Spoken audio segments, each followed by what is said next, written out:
before I came to Christ, I was like kill all men type person, hated everything to do with, just toxic masculinity and all these things. And so I would pick up very easily like misogynistic inklings in the word, It was something that would go off if I ever sensed anything like that. And so I always view the Bible as like misogynistic, pissed, because I was like, this is stupid.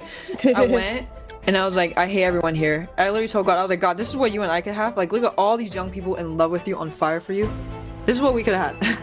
But you decided to make me this way. Yeah, we go, I call it cult hunting. Like, we go. Really? Because they're kind of hard to find. Like, really? They're hard to find once you're trying to really look for them. Know, like, why I'm here. An atheist at the beginning of the year bounces into the ceiling in the passenger seat. Hit my head. Putting them in towards the wrong thing. Like, who am I now? The person ahead of me wishing I looked like them. Somebody's looking at me wishing they looked like. Just dance. Sin's there, and I'm like, man, I feel good. Never felt that. All right, Belle Liu, welcome to the Filled Podcast. Thank you, Abby. We're live. Happy to be here. I'm so happy that you're here. I'm glad we made this work. For those that don't know you, can you just take us who you are? You go to school, you're like, who is Belle Liu? Yeah, okay, no. So I'm Belle. I'm Belle Liu, guys. And I'm 21 years old. I just turned 21 a few days ago. Happy birthday. Thank you so much. You're welcome. I grew up in LA, born and raised. My family is Taiwanese.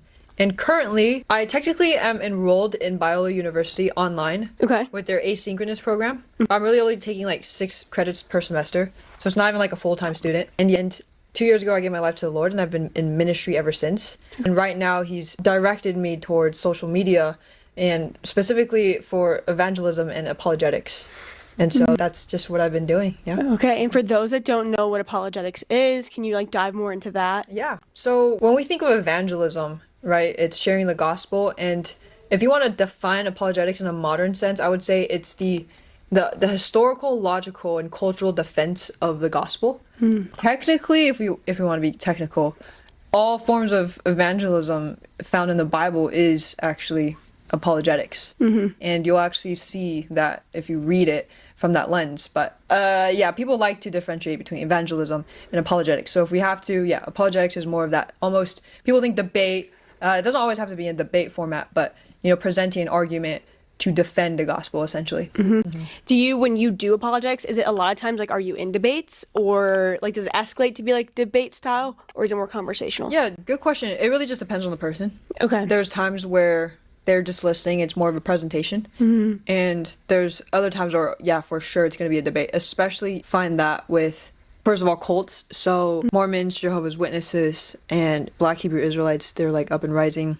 And of course Muslims, right? And so that's one of the biggest ones. And in some atheists, agnostics who are more hostile to the gospel. But you won't find it always, but there are definitely people willing to engage in debate form. And when you're doing apologetics, what you mentioned cults, and I've seen like on your social medias, you interact with cults a lot. Yeah, it's true. More than the average person, I guess. We go, I call it cult hunting. Like we go. Really? Yeah. Because they're kind of hard to find. Like, really? They're hard to find once you're trying to really look for them. When you're not looking for them, it's like you see Jehovah's Witnesses stands like everywhere you go. And the moment you're trying to look for them, it's like, where are they all at? And yeah. So, yeah. You should come to Chicago. They're like everywhere. Really? Yeah, I lead a youth group back at home, and this is kind of funny. Shout out Kate. They have Mormons like coming to like knock on their door. Oh gosh, yeah. No! I pray a Mormon comes knocking on my door. I'll invite him in. Have you seen the video? I feel like it's gone viral. The video of the pastor, like Mormons come and knock on his door, and he like. I think I've seen that one. Are they just like standing outside the door? Yeah. Okay, I've seen that. He has like one, a ring doorbell, and he's like, "Hey guys," like, and it's like a 40-minute like sermon. They're going back and forth. That'd be the best gift ever. I pray awesome. They come and knock on my door. Yeah. So do you think that, is there like a cult that, and like we know the truth of the gospel? Yeah, of course. Of course. Is there a cult that poses the biggest threat to Christianity? Threat? Well, okay. Well, first of all, it depends what you even say by cult. And then also threat. I mean, really, at the end of the day, there is really no, group that is threatening to Christianity. Jesus wins, regardless. But if you have to 100%. say rival, I think if you want to just look at numbers, and if you consider Islam a cult, Islam is like the second greatest religion in the world. Really? So, yeah, I'm pretty sure. Wow. And so I guess if you're just looking at numbers, that's like our competitor, I guess. But really, at the end of the day, in terms of doctrine, like what about threatening doctrine, right? So it's one thing for an atheist agnostic to just be like, oh, that's stupid, I don't believe in it. But it's another thing for cults, like Unitarian cults to be like, oh, the Trinity doesn't exist. And actually, this is what the Bible says. The Bible actually says Jesus isn't God, and actually says this. And so I think that's a different type of threat rather than just the atheist agnostics who are just like, even like Buddhists and Hindus, they really don't care. They're just like, oh, that's whatever, right? So I think the biggest threat to, again, the gospel is, the cults who twist scripture. And the scariest ones are, the ones that scare me the most are the ones who will not even say that the Bible we have today has been changed. So like for Muslims, at least, they'll completely misinterpret the Bible, but then they'll always be like, well, it's been changed, so we can't fully rely on it. But the cults like the Hebrew Israelites, Mormons, and Jehovah's Witnesses, they are like, oh, we uphold the Bible. And so they can't even throw the Bible under the bus like the Muslims can, right? Yeah. And so that's what scares me the most, because that's really where the blindness is. There's no excuse for you not to be seeing the things that are truly in the Word. And so, yeah. Yeah. I think it's in James, or it might be in 1st or 2nd Peter, where it says like it would be better for you to not know the way of righteousness than to know the way of righteousness and like turn it away. And like that is like prime example of like you kind of know, like you've tasted and like you've seen, but you also haven't, like you're blind to like who Jesus actually is. Which I don't know, I don't ever really entertain Jehovah's Witness personally. What is like if someone sees a Jehovah's Witness and they want to entertain the conversation, how do you entertain the conversation? So this one's funny because most of the time Jehovah's Witnesses can get very aggressive especially towards the end. So even more than Mormons. So Mormons are actually like they're like the loveliest people sometimes. The thing that breaks my heart is that they are really lovely people, and like you guys are so kind. It's true. And the thing is, that's when you really have to be firm, because hold them to intellectual honesty. Because none of them can. If you're intellectually honest unto the Word of God, you're not going to end up a Latter-day Saint, right? Yeah. And so sometimes, we'll go back to Jehovah's Witness real quick, but on the topic of Mormons is, you'll hear this all the time. At the end, when they're pushed to the limit, when you keep exposing the inconsistencies, at the very end, they always go to, well, I just feel it, right? It's just my experience. And I guarantee, because they're actually trained to do that. And so no matter how much you do with them logically, they're going to say, oh, it's just how I feel. And so the Spirit revealed it in me. And they actually have a verse where it says, if you feel a burning in your bosom. I don't really fully know what that means, but they'll just say, I have a burning in my bosom, and that's how I feel. And so, just be prepared for that. Most of the time I'll be like, okay, well, my Muslim friend has a burning in his bosom about the Quran being the Word of God. And so how are you and I going to tell him that he's wrong? We have no basis to do that objectively if you guys are both going by your own burning of the bosoms, right? And so that's with the Mormons, but they're generally very sweet, and they'll just end up by saying that. Jehovah's Witnesses, however, some of them can be very sweet even until the end, but most of the time they'll shut off and they'll be like, we don't want to talk to you anymore. Please stop. And most of the time, and then like, I haven't had the cops call to me specifically, but my buddy has had that. And I haven't like pushed it to that point, but then he's had they called on him multiple times. I really don't think he's a problem, because I evangelized with him. He's great. Usually I'm like, there's some people I'm like, okay, you had it coming, but not him. And so Mormons, I've never had, cops called, but so back to the question, Jehovah's Witnesses, how do you engage the conversation, right? I find you cannot be too upfront, right? Because they're going to catch it immediately. They're going to shut down and be like, oh, I'm not really. They're going to try to use very like baseline arguments. And then if you just push a little bit more, they'll really have nothing to say. And they'll say, oh, just go to our website. Everything's there. And so it's called a Watchtower. Okay. And oh man, I need a lot of patience with this. So I've been through the Watchtower website, not the whole thing, because there's a lot of things on there, but specifically for the divinity of Jesus. Okay. So it'd be like, oh, people say Jesus is God, but actually these verses show that he's not. And so they go verse by verse on the website, and then they do like exegesis, showing how, this is actually why this and that. Yeah. They even go into the Greek grammar and things like that. And then it's so easy. You just do a baseline surface study of Greek grammar, and you'll see immediately that it's so easily debunked. Yeah. It's really not even that difficult. And so I'll say that to them. I was like, you know what? Like I've been on the website and I don't understand, and there's a lot of inconsistency, so that's actually why I'm here. And so the thing is, if you go like that immediately, they'll shut off. So I would say just go up to them and say, hey, can you tell me a little bit more about the differences between Jehovah's Witnesses and Christianity? Like I'm trying to understand. Yeah, like tell me a little bit more about that. And then just be honest, like I'm a Christian. I believe in the Trinity. I don't think someone's Christian if they don't believe in the Trinity. So can you help me understand like why you guys still call yourselves Christians, and don't be aggressive, right? And then just do that. And then if they do start pulling up verses, that's when you should be able to answer, right? They'll always go to, oh, Jesus was the firstborn of creation.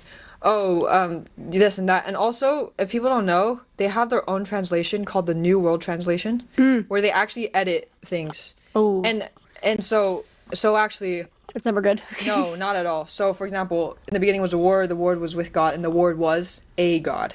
They say. And so that's what their New World Translation says. Yeah. And if you press them on it, they'll be like, oh yeah, like that's how it should have been translated, but the other translators just got it wrong. But he's like, oh, but we'll still read the KJV, we'll still read the ESV, like we'll still read the NIV, you know, but like this is like the most correct translation. And so it's pretty crazy. And I was like, listen, my friend, if you can find me one Greek manuscript, one that has that article there that you added, you know, a God, I'm happy to entertain the conversation. But I'm like, you know, there isn't, right? And so I just like let them know. And yeah, so there's a lot of like basic things that we should know about the verses that make Jesus seem like he's not God. Yeah. And so just some advice before you go out there, just go and look it up. If anything, literally go straight to the Watchtower website. I was kind of intimidated at first.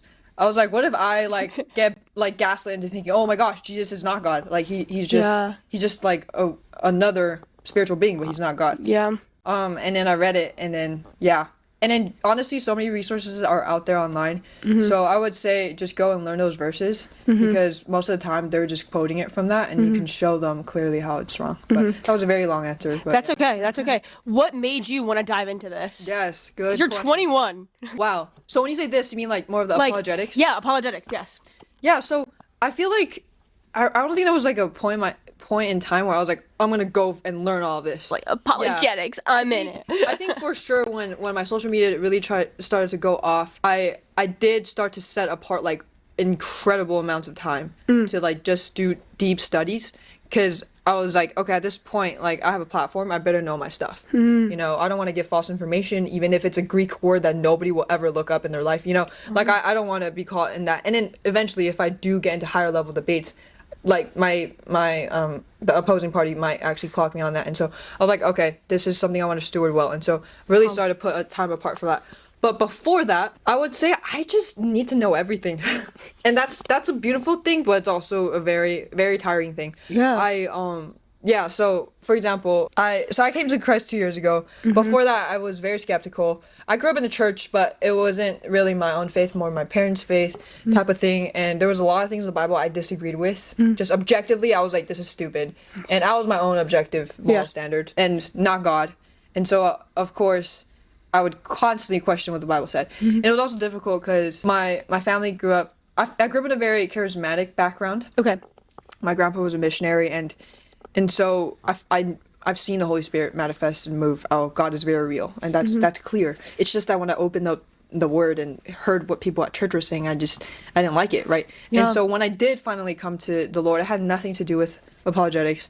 It had nothing to do with the Bible. Well, yes and no, but it was much more experiential, and God encountered me in different ways. And then when I finally gave my life to the Lord, I actually just went to ministry, and I was a missionary. And then part of being a missionary, I signed up for, so it's shout out YWAM. They have incredible Bible schools, incredible schools. Unfortunately, you have to do the 5-month entry program first to do any of the second level Bible schools. But I would literally sign up for the 5-month thing just so you could do a Bible school after. But anyways, the 5-month thing changed my life. That's what the whole reason I gave my life to the Lord. It's called a DTS. Anyways, they have a 3-month Did you go program. somewhere to do that, or did you do it in LA? Yeah, so I did it in Hawaii. Okay. Where I'm Kona ships, to be specific. I've heard of them. Yeah. I think they're pretty. That's like a pretty well-known one, right? Yeah, I Yeah. would say so. So, fun fact, Kona is the main campus, but they have like a sister campus in Okay. the same city. Okay. It's called Ships. Okay. Both are great. But anyways, yeah. And so did that for 5 months. Then I went to Europe for the next year and a half. Wow. Where I had a sending base there in Switzerland. But it was from that base I went to multiple countries in the Mediterranean and Middle East. But in my time in Switzerland, they had Bible schools. And we call it like microwave Bible school. So like for 3 months, we just dive into the Word. Like you eat, sleep, and drink it, and that's not an exaggeration. Not with YWAM Bible schools. And so for 3 months, we read the entire Bible and studied every single book with lectures and actual teachers. And a lot of these teachers, like they have crazy connections, or like professors with like PhDs in like theology and speaking ancient Near East archaeology. that's a PhD? Like, are you kidding? What? like, sure. Julian Spriggs, that guy is insane. Anyway, so like they have these crazy like, Yeah. and so like we were getting like legit stuff, and so regardless of the fact, this was my first time reading the Word. Okay. And I was like, okay, I'm really Yeah. not liking some of the things in here because unfortunately, I was like a raging feminist. Okay. I don't think there's anything. I don't think that women's rights necessarily has to be labeled, being a feminist. But before I came to Christ, I was like kill all men type person. Like I hated everything to do with just toxic masculinity and all these things. And so I would pick up very easily like misogynistic inklings in the Word, And so I had it was something that would go off if I ever sensed anything like that. And so I always view the Bible as like misogynistic. And then I thought it was like genocide and slavery and all these things, right? And so as I'm reading it from my Western feminist 21st century worldview and completely and trying to bridge that gap with the Bronze Age like patriarchal society, there was just a lot of tension there. And I was like, no, I cannot just let this go. And there were people in my class where it really just didn't bother them. Like there were some girls and even some guys would be like, oh, like that's interesting. Yeah, and then they just move on. And I'm like, I can't sleep.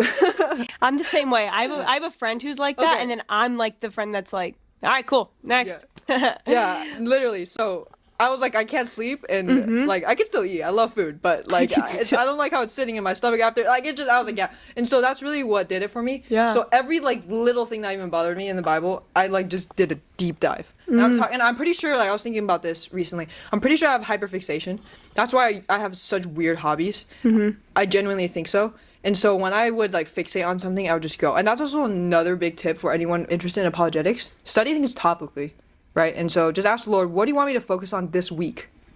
Whether it's just slavery in the Old Testament. Let's look at that original word. Let's look at the cultures around that time. Just dive into that for a whole week. And then I just write pages of notes from books and articles and YouTube videos, right? Renowned, educated YouTubers. Don't take it from anywhere, obviously. But Yeah. people like Wesley Huff, very accredited people. And then, so that's a great way to get really sound.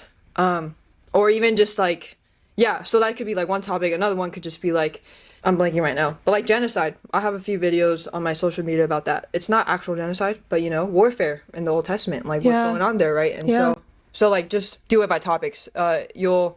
It's much better than just getting because oftentimes these things can't be answered in 1 to 2 sentences. Yeah. There's a lot of layers to it, culture, language, history, and so that's one tip. Anyway, so that's really how I got into it.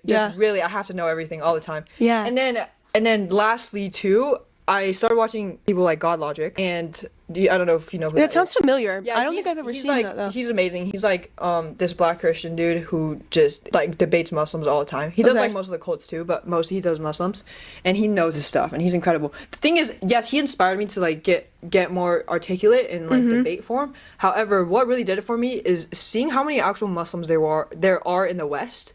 I don't think I necessarily understood the depth of how many there are in the West, because I grew up in LA, and we're LA is super diverse, but we're diverse in our own groups. We're not assimilated, but we're diverse. Okay, yeah. Yeah, and so I was there last month and I kind of experienced okay, it. yeah. So for example, my high school had 95% Asians. Okay. And then most of us, it was mostly East Asian, so we're either Buddhist or Christian. Not many Muslims. Okay. And then so even when I'm out and about, if I see a Muslim person, I didn't even really know what Islam was, didn't care. But then I'm seeing all these fired up Muslims who not only are very, very articulate, and they know a lot about the religion, and then they actually know a lot about Christianity as well. And they're whooping people left and right. And of course, God Logic is he wins all the time, and he does. It's a mic drop. Yeah, literally, right. And so every time I watch him, I just see the sheer amount of Muslims there are who are ready to debate and engage. And then I'm thinking, if one of these guys tries to talk to me, I'm cooked. I'm cooked. I have seen him. I have seen him. And he's been in crowds before, right? yeah. I've seen him literally face to face with people in crowds, arguing with them. I do. He's Yeah. great. But either way, that's really what showed me the need for it. First of all, it was I don't want to be caught off guard. Yeah. Again, because I need to know everything all the time. Yeah. But also, man, these guys are lost. And so that's really what got me into realizing how effective I think, the intellectual aspect of evangelism can be. And then And then and then last point, because this is a very long answer. You're good. But what really made like seal the deal for me was honestly reading Acts. If we actually look at how the apostles, specifically Peter and Paul, did evangelism, it's a lot more similar to what I'm doing and what Apologetics is doing than, you know, the traditional evangelism of like the simple gospel. Oh, like you go up to someone and you say something. And don't get me wrong, the gifts are still alive and active. Yeah. Totally, you can evangelize by, you know, getting a word for someone, you know, spirit of prophecy or even healings. Of course, absolutely, right? And so that's all still alive. And I definitely still experience that and let the Holy Spirit lead in that way when I'm out there on the streets. Yeah. However, I think people focus too much on that, really, and neglect this other aspect of how Peter and Paul did it. So Peter and Paul just would give speeches all the time. Yeah. Not only that, if you actually read their speeches, what they're doing is they go back into the old books, into the old history, and then they present a case. Right? Not only do they present a case, it says that multiple times they debate, they engage with the Jews. So they go straight to the synagogues. They go straight to the religious institutions that already exist, and then they debate their scriptures. Right? That's number one. And some people might say, well, Islam isn't even like, Judaism was like already God's religion, and so like it's not like a pagan thing, but Islam is like pagan, so that's not the same thing. Well, actually, did you know? And actually, when I found this out, I was like, wow, I felt so much conviction about what we were doing. Yeah. Did you know in Acts 17, Paul gives a speech in Athens, which, by the way, is not a religious institution. It's actually a public space where people and philosophers and pagan philosophers would go and debate things. Yeah. That's number one. So he goes there, and he gives a speech, and in his speech, he's quoting pagan writings. Not only is he quoting pagan writings verbatim, and you can actually find these authors in you know, ancient writings today, but he's specifically tailoring to their worldview and their myths and their legends, specifically to that geographical area too. And so Is he quoting them to debunk them? Yeah. So like when you guys like quote the Quran, you're like, well, actually. Exactly. But I think specifically too is really, I think people are like, oh, just focus on Christianity. You know, like don't look too much into other religions because let the Holy Spirit lead. But Paul knew and he understood his audience so well to the point where he's quoting their worldview, their legends, very specific legends, by the way, if you look into the historical background, and then even like their writers, like the pagan writers, like word for word, what their writings have. And so, so a lot of people don't know that. And I'm like, well, we're really just doing what Paul's doing. And it's effective. We see so much fruit from it. And so, Totally. I saw something on that of like, Paul didn't just like, you know, he didn't just go sit in his Christian circle and like, you know, tell everyone what they wanted to hear type of thing. No, not at all. Like he went to those like public universities, spoke to hundreds of people. And I even think of Moses in Exodus when he's like going to talk to God and he comes back down. It's like, it wasn't a small group of people that he's talking to, you know? All the elders of Israel. Yeah. It's like all of them. And it's like, oh my gosh. Maybe our calling is higher, which not to say like everyone's calling is that, but like just, you know, it's like, oh, maybe I should think about this a little bit more. So where do you stand now as someone who used to be super, I think that like, as someone, and if you're comfortable speaking into this, where do you stand now with feminism? Because I think it's just like such like a burning topic as like women in our society of like people get fired up about it. Yeah. You know what? I really would not be the best person to ask. The only reason I say that is because I really had to do a full 180 on how I viewed the world. Okay. And so I have not felt 100% full conviction on my view of, okay, like when I say women's roles. Okay. I'm not, yes, I understand the basics of men and women are created equal in value, but not equal in roles. And that's very biblical. I'm fine with that. But to the extent of, you know, pushing a rhetoric that the only way for women to be actually fulfilled in life is to have children and raise them. I think that's different from saying that it's important that we do that, but to say that that's really the only rule, I'm like, all right, like let's not go that far because first of all, you know, Paul literally says it's better to be single, right? And so and like some people take that one verse from, I think it is one of the Timothys, I think First Timothy, out of context, talking about, oh, the women will be saved by childbirth. And so there's actually some people out there who teach that unless you actually give birth, you're not going to heaven. So like some crazy things, right? And so that's radical. So I haven't met anyone personally who stands on like things like to that extreme. I have seen some people online who are like pretty much like anti-feminist of just like, okay, like women, it's super clear and they really limit what women can do. Again, I understand the role of a woman and a mother too. That's so important, right? And so I don't really have super strong convictions about it. In terms of like women's rights, I think it depends country to country, right? I fight in tooth and nail and give my life to fight for women's rights in like the Middle East, you know, in other countries where women are genuinely oppressed, right? Can't even drive, can't even wear what they want. You get your husband's permission to go somewhere, and oh man, it's so tragic. Like in Afghanistan, they had because they just Institutionalized? Yeah, institutionalized the burqas, right? The full face ones, and so they had they can't even go to school anymore. And so they took all these pictures of themselves like posting with like the sports that they used to play but they can't play anymore. Which is crazy because like these are girls just like me and you. Yeah. You know, you play any sports? I played golf and lacrosse. Okay. Like, Great. Yeah. yeah. So and I played basketball. And it's like imagine we're in high school and then suddenly like our season ends and then we have to wear full face burqa and we can't play anymore. Like that's just crazy. Yeah. That's so crazy, right? And so stuff like that, I'm going 100%, right? That's real. That's where you need feminism, right? Yeah, totally. However, in the West, it's definitely been taken too far. And I think as someone who has been really hurt by men in the past and who used to generalize all men, kill all men, etc., I come with a lot of empathy for these women. Not to loop the LGBTQ in here, but as someone who used to be in that community, the statistic is that 95% of LGBTQ people have been sexually abused in their childhood. Wow. It's a very high percentage. It was true for me and also for many people I know. And so I subconsciously figured out that statistic just from knowing people. Yeah. Like before I actually found out that official statistic. So it's very real. And so oftentimes, I don't know if there's a statistic for feminists. I think that's more subjective. But I'm sure like they have actually genuinely been hurt by men in the past. And I know that's why I was an ultra like left-wing feminist too. And so I think first of all, just to have so much more empathy first and foremost, right? Anything objectively, yeah, maybe some of the things they're doing is harmful and wrong, of course, and of course they don't have any capacity to understand the biblical rules that we're trying to preach and stuff. And it's not the responsibility really until you're surrendered to Jesus. You have no responsibility to not responsibility, but you're not really obligated to. You know? And so I think first of all, just having so much grace for that, understanding that. And then I don't know, like for me and my friends, I have a lot of friends who are still in the LGBTQ community, and also that's another thing too, like we think that it's just, oh, I'm gonna enter this community and exit. No, like this is a whole identity thing. Okay, my friend I probably won't say your name. Yeah, come up with a name. Yeah.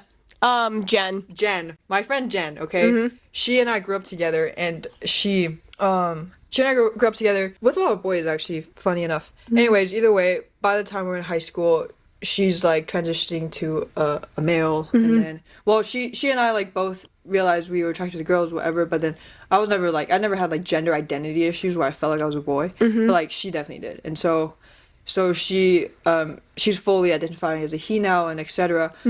And so if I went up to her and I was like, oh, when did you enter the LGBTQ community? That's just stupid. Like, that is no. Like, and if someone said that to me before when I was living that lifestyle, I'd be like, but what is he talking about? And so it's just like, even our idea of it can be twisted. And also, another thing too is like, the media portrays them terribly. And of course, they can get pretty rowdy, pretty crazy, the parades and stuff like that, and they be some very nasty people. But then you also have like amazing, sweet people who really are just trying to get by, Yeah. And so these are really people that we're looking at the end of the day.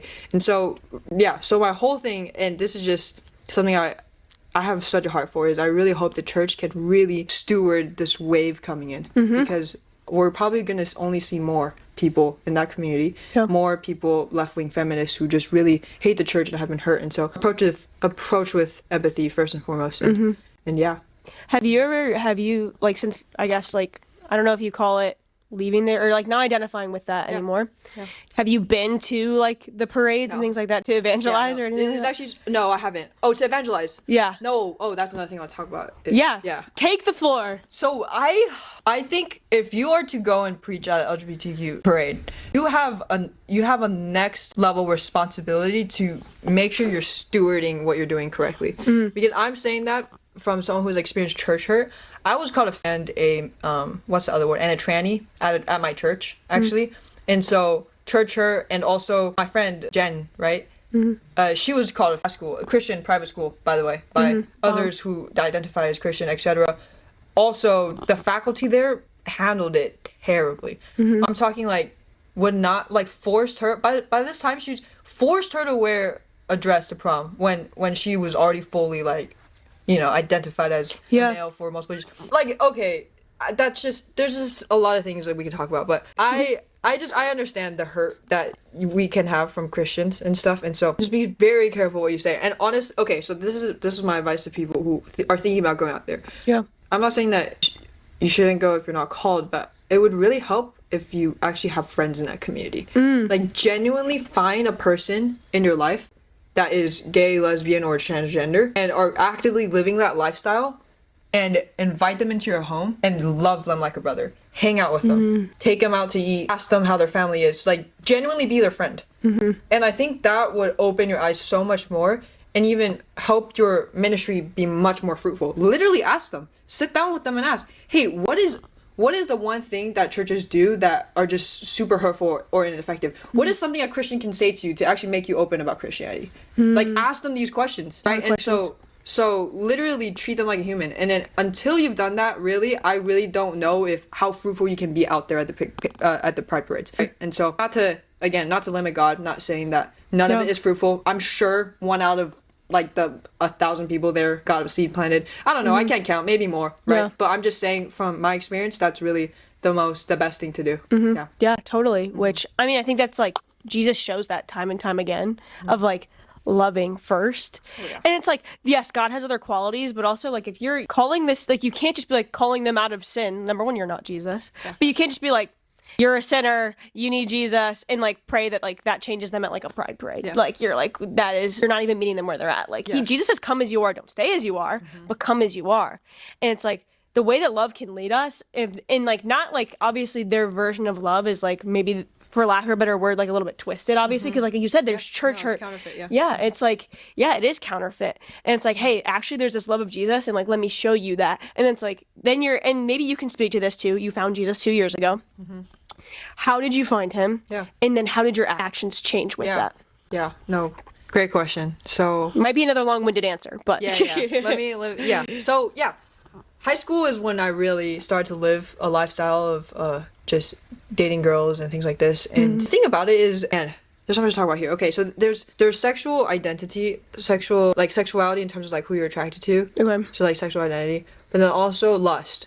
Okay. Yeah. Both, I do not put them in the same category. I think oftentimes they're conflated. Often, if not like most of the time. But it is very important to know that they are two categories. That was helpful, especially in my internal processing of, you know, what was going on. Also, even like saying yes to Jesus. What does that mean, really? You know. And so, so first of all, already, also another thing about that statistic, most people who are addicted to pornography or like just lust and sexual things or whatnot, like also experience sexual trauma or abuse in their childhood. And so very, very common. And man, like when I started that opened my eyes to a lot of things, especially knowing other people's stories. But anyways, in high school, I was really living a life of just a sin cycle, right? It was also a lot of drugs involved, a lot of mental health involved. And freshman year, I just really started to hate myself for even like being attracted to girls, because I actually was so homophobic. And I don't think I ever stopped being homophobic, even when I was living that lifestyle. And so it was a lot of self-hate, because I was like, this is not right. And then I got desensitized to it. Didn't matter. But then eventually, like, I was just playing around too, because I was like, okay, once I graduate, I'm actually going to stop, because I don't want to burn in hell. So that was actually my mindset. I was like, so you knew. So I knew. And that's why I hated God, because I didn't understand why I was wrong. And I couldn't trust him enough to just be like, okay, you're right, this is wrong, I shouldn't. No, there was none of that. And so that was the reason actually I hated God the most. And either way, I just covered it up with drugs and all these things. I would cut myself a lot, and I think that was a big thing too, was my journey with self-harm. But and so unfortunately I did, quote unquote, like fall in love with this one girl, and I was like, oh, this is the end of me. Like, this is bad. I never planned to do this. And like, I don't know what to do. And I actually made it clear to her, especially when it started to get serious. I was like, you know, like, I don't want to burn in hell, and I don't want you to either, so this is actually not really right. But then, like, I was like, my lifestyle wasn't even reflecting anything about God anyways. Yeah, It was funny. I never felt conviction about drugs or like most lustful things, kind of. But the shame I felt with same-sex attraction just killed me daily. And then, again, I hated myself. Like, I remember looking in the mirror and I was like, oh my goodness, like I hate the person I see. And then I just resorted to more self-harm. I was also such an angry person. Terrible relationship with my parents, living a double life. Oh my gosh. And everyone who went to high school with me knows I had anger issues, and I was like so self-righteous. My ego was sky high. I would like sell drugs at school, and like I thought I was so popular, so cool. I even sold it at church. God, like that was terrible.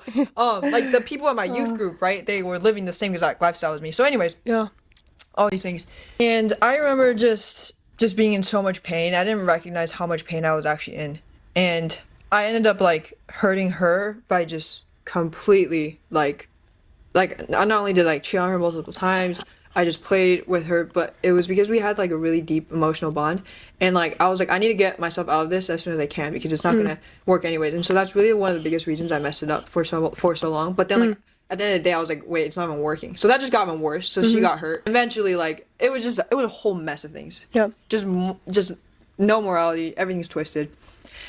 And then, long story short, my parents signed me up for a 10-day visit to YWAM. Okay. It was just 10 days. And I was pissed because I was like, this is stupid. I went and I was like, I hate everyone here. I literally told God, I was like, God, this is what you and I could have. Like, look at all these young people in love with you, on fire for you. This is what we could have had. But you decided to make me this way. I also went to seek spiritual leadership about it. And then I was told that I was made this way and God was testing me. So that was not helpful. If you're a pastor, don't say that to anyone. He had a good heart. And I think he just wasn't equipped. But that really, really like set me back. Can you address that question too of like when someone tells you you're made this way, but actually that's not true? You're not made this way. That is not true. Because if you're saying that God made you gay or made you lesbian, then you are essentially saying that God made you with a nature of sin. And that's God didn't make Adam and Eve with sin. Sin entered the world. Sin entered creation. Right. And so so absolutely not. Nobody is made in that way. And so So you go to YWAM. Yeah, I go to YWAM. Yeah. And then, they have like lectures every day about the character nature of God, etc. And that was the week. So that week, the focus was on the character nature of God. I was so pissed. My heart was so hard. I was so pissed. Like, I'm pretty sure I brought drugs on that trip too. Like, it was a mess of things. Anyways, by day, my heart definitely started to soften. And then I just like opened up to someone there that sat by the campfire one night, and then like I don't even know these people, just opened up completely. And I was like, oh, I literally don't care. And they're like, you should do a DTS. I was like, oh, I can't. Why? Oh, because I'm this. And I told them. They softened my heart, and then they did like an altar call to do a DTS or something like this on day 7. And man, it was the first time like I just surrendered everything. I was like, Lord, I didn't make Jesus the Lord of my life there, but I was like, I'm gonna give you these 5 months, and we're gonna see how it goes. But you literally have 5 months to show up, because I actually had been giving God ultimatums already before that. In high school, I would go to my room and just scream and cry because I'd be like, God, why did you make me this way? I hate myself, and I know you hate me too. But actually, in reality, I was projecting the way I saw myself onto how I thought the Father viewed me, and so I also just wasn't helpful. But anyways, I finally I came back, and for 3 months, honestly, it was the most painful 3 months of my life. I just was like, no, like I'm gonna surrender, and he has to show up. I knew this was right or die. I was like, this is it. I was like, if this doesn't work out, I'll probably go and like marry that girl. Like I'm being serious. Like that genuinely was the plan. And so that was really difficult. I had to cut ties, everything, and so that's really how it happened. But 3 months into it, I got baptized and I gave my life to the Lord. And so it was such a painful process, but it was also so intimate. He sent exactly the right people for me in that season, to the point where it just was like too perfect. I was like, oh, divine appointment after divine appointment. Praise God. And all they do is disciple, and the lectures of you just learn so much about God. And I journaled a lot too, and so there's a lot of spiritual warfare that had to be like hashed out. And so yeah, that's definitely like a topic that would take a very long time. But yeah, essentially that's how it was. And then of course, like God started to change my heart. And what really helped me, and I recommend this for every single Christian who struggles with sexual identity in any form, to read Romans 7 If you already have a conviction, that's beautiful. I think another thing too is like I saw that a lot of my Christian friends who grew up Christian has zero conviction. That kind of confused me all the time. I felt shame, but they had no shame. I didn't understand the difference between conviction and shame. Yeah. But then I was also like, really the only thing making me hate myself is shame. So why are none of these Christian friends who actually go to church with me, like they don't, they're literally fine with it. I'm confused. And so I realized later on, it's not shame, it's conviction, and it's actually a blessing. Amen. And I'm like, Conviction man, is like a I was blessing. marked with conviction, and that is really the only reason like this even was made possible. And so with that too, with Romans 7, it talks about this internal tension between you. Like Paul says, I do what I do not want to do, but and I don't have a verbatim, but basically Paul is like, I hate it when I know I shouldn't do something, but I do it. And so who can save me from my wretched self, right? And of course the answer is Jesus. But there's another thing I actually want to point out. He says, I must conclude that it is not me who does it, but the sin that does it in me, or the sin that is in me. And I don't think at all for a second Paul is taking off the personal responsibility of being a sinner. Yeah. That's not what he's saying. Read his letters. He's so not about that. Yeah. Right? But I think he is trying to give a theological statement about original design, right? And so if he's saying it is not me doing it, but the sin is in me, that includes all sin, right? Yeah. And that includes whether it's sexual confusion or sexual attraction to the wrong gender, right? And so that's all of it too. And so I think that's really what hit me, and be like, man, I wasn't made like this. Yeah. And like with every type of sin, including these things, it is a nature that entered in sin. And so that really helped me really like rewire my brain to be like, man, my identity is that I'm made perfect and whole before God. And so I think sometimes like, and then Paul literally says, you are made perfect and whole before God without sin. Yeah. But you're not going to feel that way. And that's what Romans 7 is. So again, I recommend people read it. Also, I do not recommend the Passion Translation ever, but because it's not good for biblical exegesis. It's not good for like theological, truths and stuff. Yeah. However, I accidentally had my phone set to the Passion Translation, which I never do, which is weird. God. And I read it in that version, and it changed my life. And I don't think if I did, it wouldn't. I don't think if I read it in another version, it would have done the same thing. And I want to compare the versions. Honestly, it's the same thing. But read it in the Passion Translation for Romans 7. And then that's it. Don't read anything else in that translation. But yeah, and so with that, I really started to rewire my mind. And the thing is, in my head, for some reason, I thought that anytime I was still attracted to a girl, it means that I'm not saved. It means that there's no victory. And like, that was just not true at all. And I'll tell you this right now, especially for people who have maybe gay or transgender friends. Yeah. No matter how much you actually tell them that, it's going to take so much repetition for them to actually recognize that. Because the thing with that is like, let's just say you don't struggle with sexual identity issues. Yeah. Okay? You give your life to the Lord, right? If you accidentally smoke, you genuinely won't be like, oh my gosh, I'm going to hell. Or, oh my gosh, I'm not saved. Or like, Jesus didn't win, or I'm not delivered. You'll probably be like, you know, I just messed up, but I'll just get back again. Yeah. But the thing is with us, like, it's so wired into our identity and our mind that we don't even see it as an action. We see it as a part of us. It's like, I just felt attraction towards a girl, but it's not like I did attraction towards a girl where it's like I did smoking. Like, no, I am attracted. I don't know if that makes sense. And so it's a lot more severe. It's like the reaction to it is a lot of self-punishment. Just a lot of, like, it's very just so much in here. And so like if you have friends who are trying to say yes to Jesus in this category, like really just cheer them on. And also self-pity is something we struggle with. 100%. I remember looking at all these like, no, I won't say it. No, I'll say it. I remember this is how I thought. I was like, I remember looking at all these stupid white straight girls who literally have like the happiest like experience right now because we're all doing like the same camp thing, not camp, but like the school thing. They're amazing. They're like my best friends now, and I tell them it too. I was like, dude, I hated so much that they were able to never struggle with what I had to struggle with. Oh yeah. So that was the point. I was like, these straight people will never understand like what I actually have to give up to follow Jesus.